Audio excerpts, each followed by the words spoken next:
Hey boys, welcome back to some more Nrl Supercoach. It's going to be the round 23 review, and we had a good week. It was again very high scoring. There were plenty of massive scores. We had a couple of duds, and I'll get into it. It was almost the most tilting round of Supercoach in a while, that's for sure. But at the end of the day, it all worked out pretty well. We scored 1,380 points.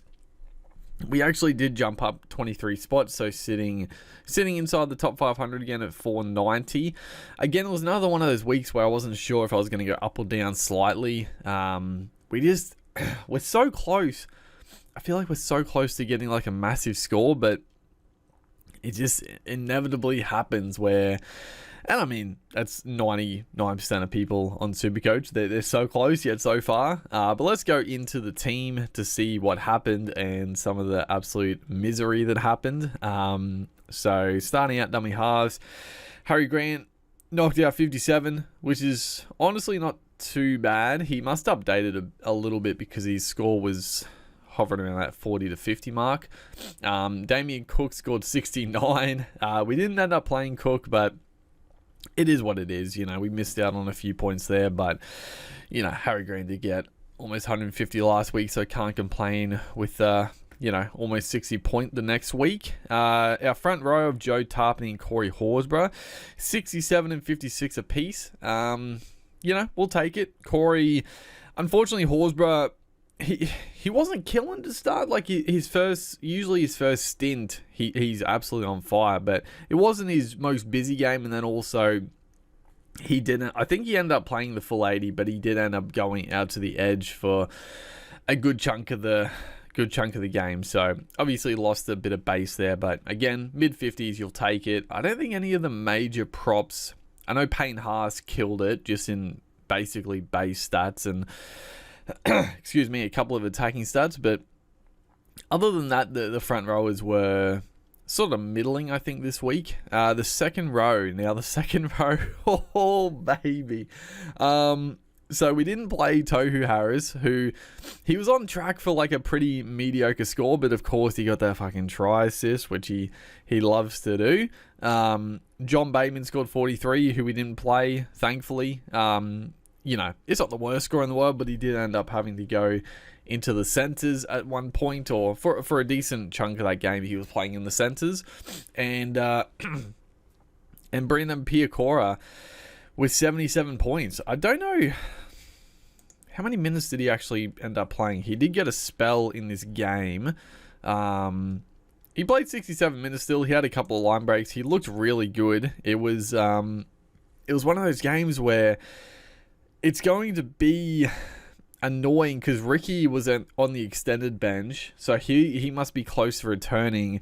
And unfortunately for Piacora, when Ricky comes back, I mean, Ricky was in really good form, so he'll jump straight back into that spot, and I guess Piacora will go back to the bench, potentially. So he could start losing cash, but we could, our final trade, we could end up trading Piacora, but we'll see how that pans out. I mean, hopefully as a Broncos fan, anyway, I'm hoping Ricky has a couple of more weeks on the sidelines because I love seeing Piacora go around, and also for Supercoach reasons, it'd be nice. But then our big boys, so Dave Fafita scored 94. Again, he didn't play the full 80, did he? Yeah, he played 74 minutes. I don't really understand that. I don't really understand why he subbed him off for like the few minutes, but it is what it is. He dished out a nice score. I mean, even the week before he got 88. So, he had a couple of downish weeks, but he's been absolutely the best second rower by far this year. Bryce Cartwright, oh my God. 127 points. My man scored that solo try from dummy half, and I was feeling so damn good. It was such a good game too because most of the Eels players just went fine. I mean, Moses had a bit of a stinker. Gutherson scored pretty well, but then like Madison went pretty well as well. But then Hopgood was sort of decent, but Cartwright just absolutely just went ballistic. The offloading, 2 tries, easily our best purchase for the start of the year. He's been a revelation.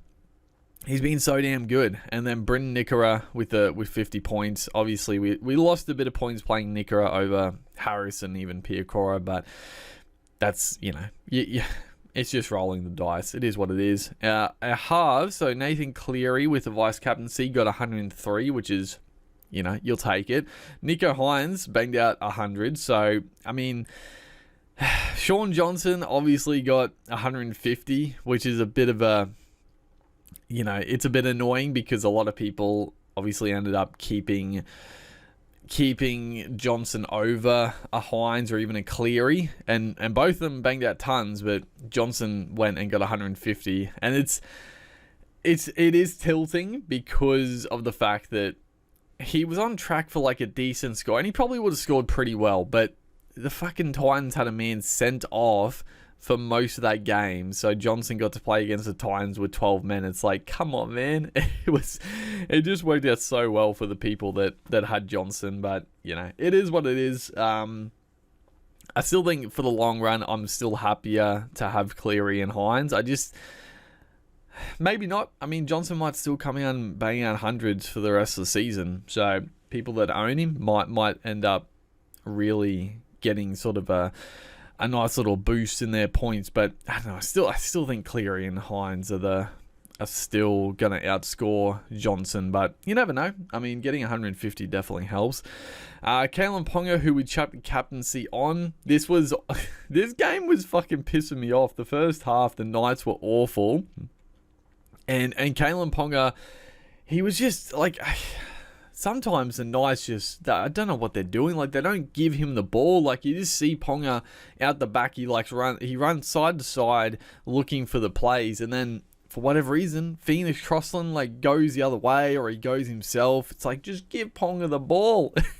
Just give him the damn football. And as soon as they do, he sets up tries. He scores tries. He got 121. And I thought, a pretty quiet game. He was still good. And the second half, obviously, he turned on a little bit, but it was still, in my mind, a bit of a quieter game for Kalen Ponga. Cody Walker with a 49, so yeah, a bit of a... Cody Walker has been a bit disappointing. Obviously, we held when a lot of people traded him out, so he turned into a decent pod, but unfortunately, he just hasn't really kicked on. He's still scoring fine, but... And I don't think Cameron Munster didn't go massive this week, obviously, so it's not a huge drama, but I would like Cody Walker to just repay the faith a little bit. Now, our centre wing, oh boy. So Joey Manu, 97. Ronnie didn't play, which is fine. Ty Munro obviously was a late inclusion, so there was a bit of do I play Munro, do I not? And then I decided not to, which ended up working out better. Not a whole lot. He still scored 47. It could have been 100. He bombed a couple of tries. My man, he looks so good. He's so talented, Munro. So I'm definitely keen to play him in the future. But this week it worked out. It worked out fine for us not to play him. Ruben Garrick with a 62. Again, I can't complain with 60s, but he just can't quite get a massive score. He's taking on the Panthers this week, so a bit of a tough one that probably won't play him in that one, actually. Alex Johnston with the 66. It's always... This is Johnston, though, right? He scored a try with a line break, and he got a try assist off a kick, though, and only got 66, but it's still fine. This is where it got very tilting. So Clockstad... Our 2 trade-ins, dude. So Clockstad obviously got knocked out by that shot from Fodawaker. Personally, I don't think it was a send-off, but it is what it is. It's bad, but not that bad, because not everybody, but most people that are going well have Clockstad in their team, and obviously a lot of people would have brought him in last week as well to just further bump his ownership up. So most people that are going well do own CNK. So it wasn't like, when it happened, it wasn't necessarily the worst thing to happen. Like, I wasn't like, oh no, this has really stuffed me, because it stuffed most people. But even before that game, dude, like bringing in CNK, I was sort of like, I'm hoping CNK has a bit of a quieter game, because if CNK has a quiet game, then Johnson probably has a quieter game, and even Dallin Watene-Zelezniak has a quieter game. Not to be. CNK gets knocked out. Johnson gets to play against a 12-man Titans team from the hit that took Klockstad out. So he went bonkers. And Dallin, I don't know. I wouldn't be shocked if Dallin actually updated a little bit, because his score was like not great considering he had a try assist and a try. But yeah, he still scored pretty well. So I mean, I guess if we took the real pod play of going fucking... But that's the thing. I was always going to go CNK. So it's not... It wasn't like a 50-50. Was I going to go CNK or Dallin? I was always going to go CNK. I still felt like he was the best option. I mean, he was on like 15 points in like 15-20 minutes. Like, he was on track to go well. But it is what it is. He's probably not going to play this week, which... It's a bit of drama, but honestly for me, like, it's actually fine. It really doesn't affect our team at all. We got so much depth in the center wing that I know we just brought him in, but other people that might be a bit slimmer could be a bit of an issue. Because it hasn't been confirmed, obviously, but I mean, he missed a couple of games earlier in the season after a head knock, and I mean, he was knocked out. Like, that was a Cat 1 concussion, so I doubt he's playing this week. And then Greg Marju, 53. Now, the 53 is a bit deceiving, and oh my God, like, I was baffled at this point, because bringing in CNK, he got knocked out, and Marju was the other big play. Like, both these guys were like massive inclusions for the team, and Marju had one of the worst wing performances I've seen in a long time. He was so bad. He was so bad in this game. I was actually losing my mind watching him, because obviously the confidence was down after a certain point of a couple of errors and some poor defensive plays. And then even like his base stats weren't good. Like, he wasn't getting involved with runs very much. Thank God Kalen Ponga fucking get on the outside, get through and pass it to Marju to score, because oh man, if he didn't score that try, dude, it would have been an absolute shocker for our boy Greg. And our two trade-ins would have been arguably the worst two trade-ins of all time, considering what they were meant to be. They were meant to be like these two absolute fucking premium center wing options that sort of screwed our damn week. But oh well, it is what it is. Again, for the Knights, I know Gagai went pretty well. He got like a 70. I don't think Best did too well, so the pod plays there. I mean, Gagai did score a few more, but it wasn't like too crazy either way. And then our fullbacks, so Tedesco 71 and Mitchell 71. So we didn't really... It was fine. I mean, unfortunately, Mitchell...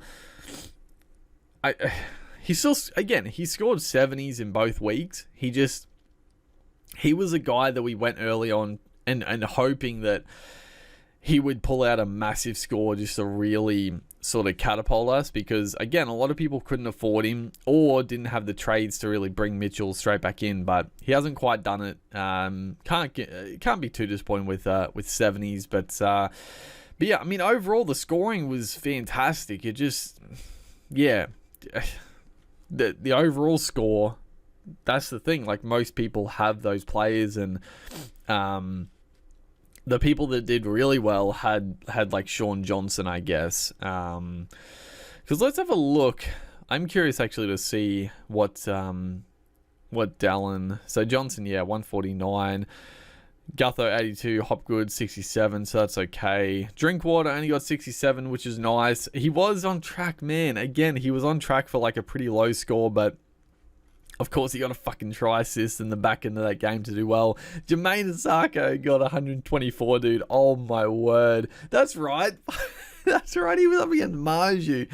Oh, that's right. That's why it was so fucking... That was why it was extra tilting, because Asako was just going bonkers against bloody Greg Marju, who was just in all sorts. And he got 124 and our boy got 53, but oh well, it is what it is. I think a fair few people did sell Azarko, I think.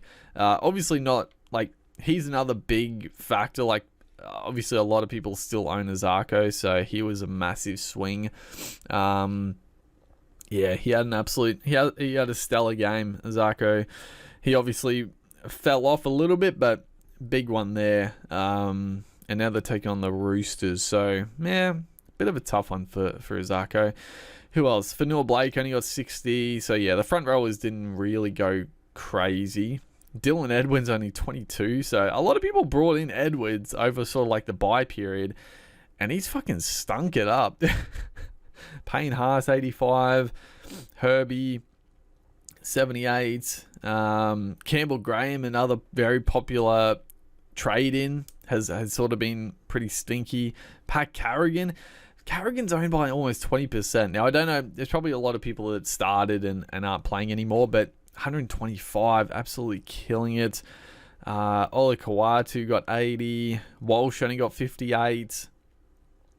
Who else is there? Nick Meaney, a lot of people still own 39. Probably didn't play in that matchup against who they played, but still. Gagai, 70. Tass, 74. Brian Toto, another one. God, I really wanted Toto a couple of weeks ago, but it just, the trades didn't really match up, and unfortunately we couldn't get him. I mean, I could have got him this week instead of CNK, but I was always going to go CNK. It is what it is. I could have gone him instead of Marju, but I did. I still liked Marju. Best only got 42. So yeah, Munster only 46, which is good. I mean, it was against Penrith, but still, we'll take it. Who else is there? I know Billy Smith had a big game. God, Dallon's really down the list, eh? Cameron Murray, 72. Lemuelu, fucking 92. Not many people own Lemuelu anymore, but man had a good game. Tony Staggs. Mo Fodawaken, -2. Ravalara, 142, if you don't mind. Talakai with a 71. Maybe should have held, but nah, that's fine. McInnes, 69, so still good for McInnes, but not fucking 80 tackles like last time, thankfully. Jackson Ford, 93. So yeah, Dallin got 67, so I'm still happy not to have brought in Dallin. I mean, he scored a try and he had a offload / try assist with a line break, so his score is not that impressive for what he actually did in this game. So it is what it is. I'm still happy. I'm still very happy. I guess we'll look at fucking the leagues, because I mean, that's the thing, I don't play for what's it called? What am I trying to say? Head to head. I'm overall for sure, but oh,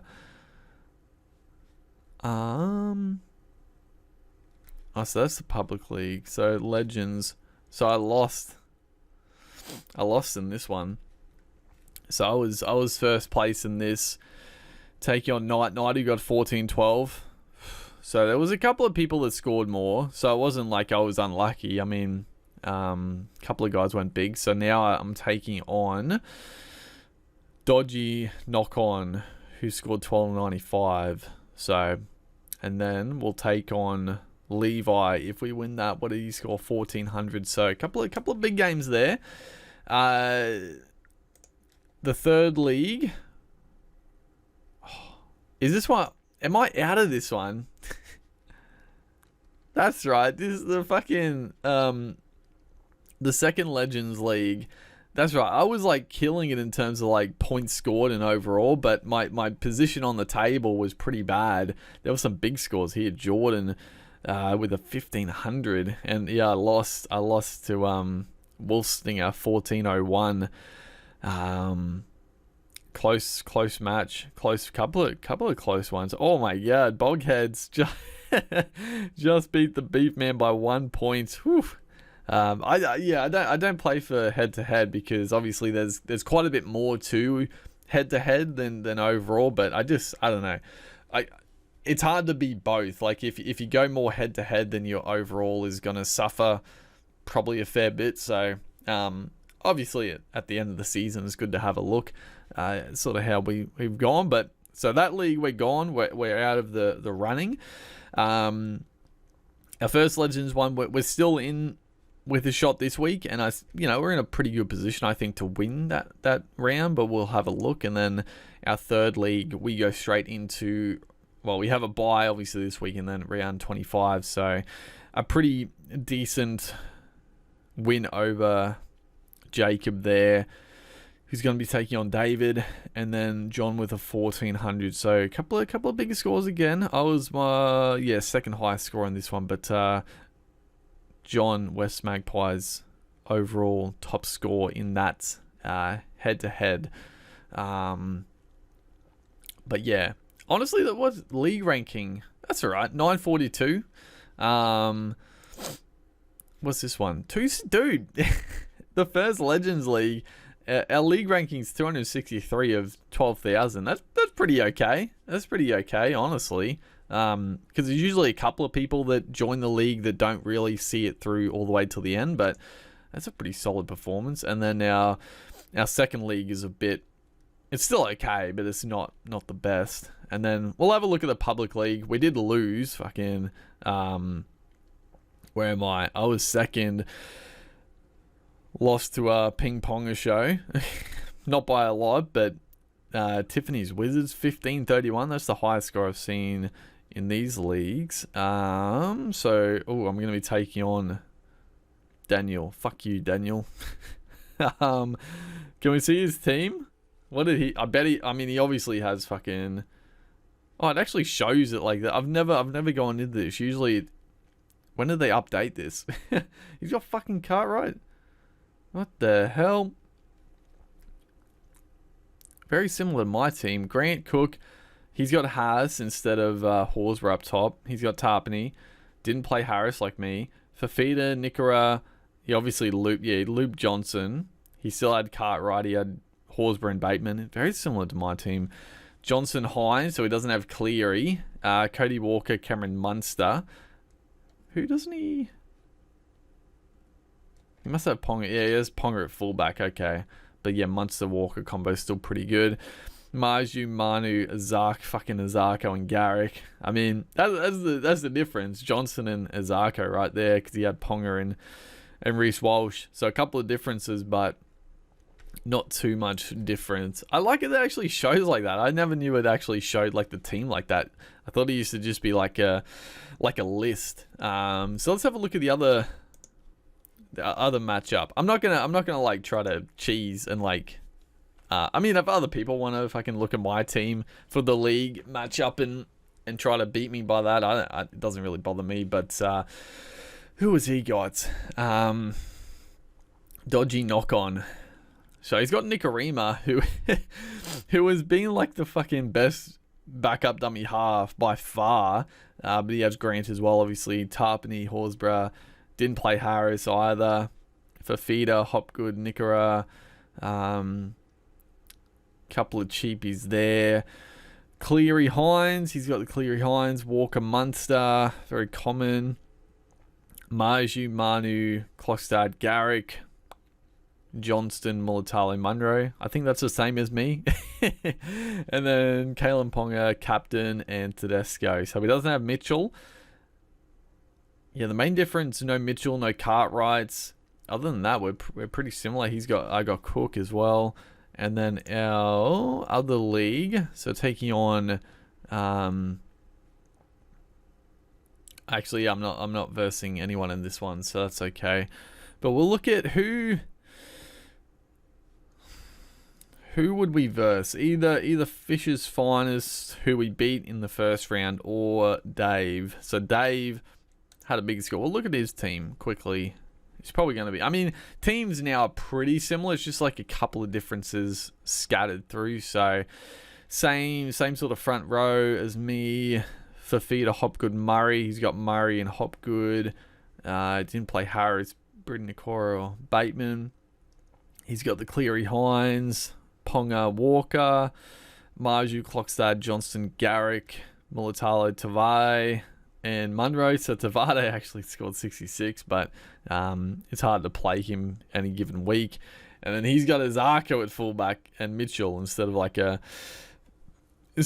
Tedesco. So Tedesco via Zarko this week is a bit of a matchup. But yeah, that's cool to go into that. I always forget to fucking go to the leagues, but we'll have a closer look at sits and starts this week. We'll also see team lists. I'm assuming Clockstad's out, but we'll just get that confirmed, and then we'll talk more about captaincies and this and that. Not too many trade discussions to be had now for the for the remaining matches. But who's on the bye this week? Is it Dragons? No. Who the hell's on the bye? I don't have anyone playing in this game. Oh, no, Broncos, they're playing. Cowboys? Cowboys on the bye. Okay, that doesn't affect me. So Drinkwater owners, a little tricky. What you're going to do there. Who else? Not too many other Cowboy players, so not a massive week in terms of buys, but Drinkwater owners, it could be a bit of a tricky week, that's for sure. If you got a couple of trades, I wouldn't be opposed to trading Drinkwater out to another fullback at this point. But that's only if you have enough trades left in the bag. But yeah, we'll wait till team lists, all that sort of good stuff to further delve into around 24. But hopefully you guys are enjoying this series. Make sure to like and comment, and I'll see you in the next one.